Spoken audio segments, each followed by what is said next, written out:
Para saudara dan saudari, bacaan Injil hari ini Jumat 3 Juli 2020 diambil dari Injil Yohanes pasal 20 ayat 24 sampai 29.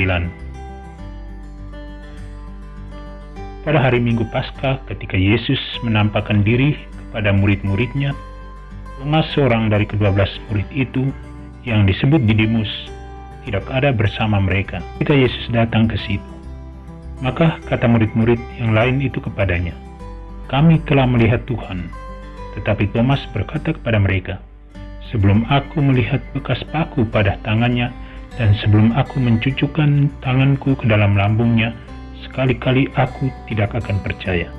8 hari kemudian murid-murid Yesus berada kembali dalam rumah itu, dan Thomas bersama-sama dengan mereka.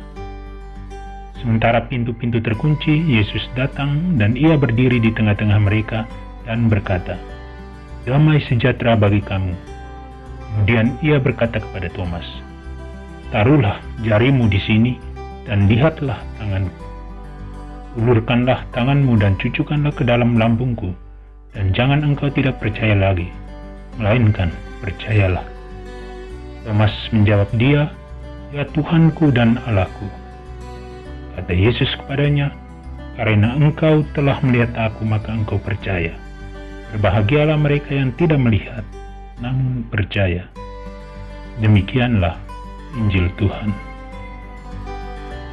Salam jumpa para saudara dan saudari yang dicintai Tuhan.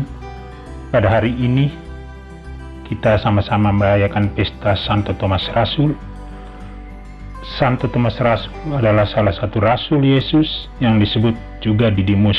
Dia seorang nelayan, hidupnya serba kurang, dan mungkin hal inilah yang membuat dia merasa pesimis, selalu berhati-hati, dan juga begitu banyak gambaran diri tentang siapa itu Thomas.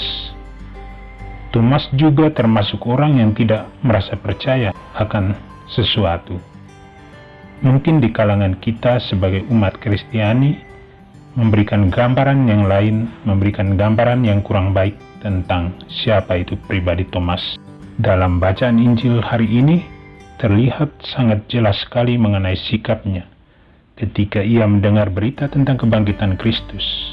Thomas mengatakan, "Sebelum aku melihat bekas paku pada tangannya, dan sebelum aku mencucukkan jariku ke dalam bekas paku itu, dan mencucukkan tanganku ke dalam lambungnya, sekali-kali aku tidak akan percaya."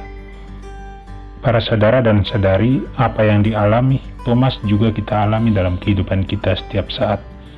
Kita mungkin kadang menjadi orang yang ragu-ragu, menjadi orang yang kurang percaya akan kehadiran Allah yang datang pada saatnya, pada waktu yang tidak bisa kita sangkakan.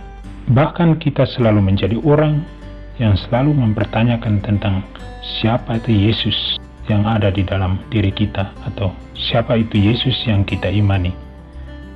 Tetapi para saudara dan saudari, keraguan Thomas akhirnya mengundang Yesus untuk hadir di tengah mereka. Yesus datang ke tengah mereka dan ia berkata, "Damai sejahtera bagi kamu." Kata-kata ini meyakinkan Thomas sehingga ia menjadi percaya kepadanya. Dan ia menjawab, "Ya Tuhanku dan Allahku." Dan kata Yesus kepada Thomas, "Karena engkau melihat aku, engkau percaya. Tetapi berbahagialah mereka yang tidak melihat, namun percaya." Para saudara dan saudari, ungkapan ini, "Berbahagialah yang tidak melihat namun percaya," sebenarnya juga hendak disampaikan kepada kita pada zaman ini. Ditunjukkan juga kepada kita pada saat ini.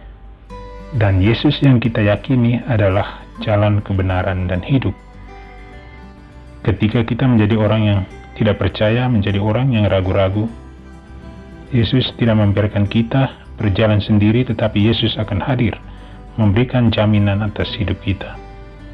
Kata-katanya, "Damai sejahtera bagi kamu," adalah jaminan bahwa damai sejahtera itu pula akan diberikan juga kepada kita.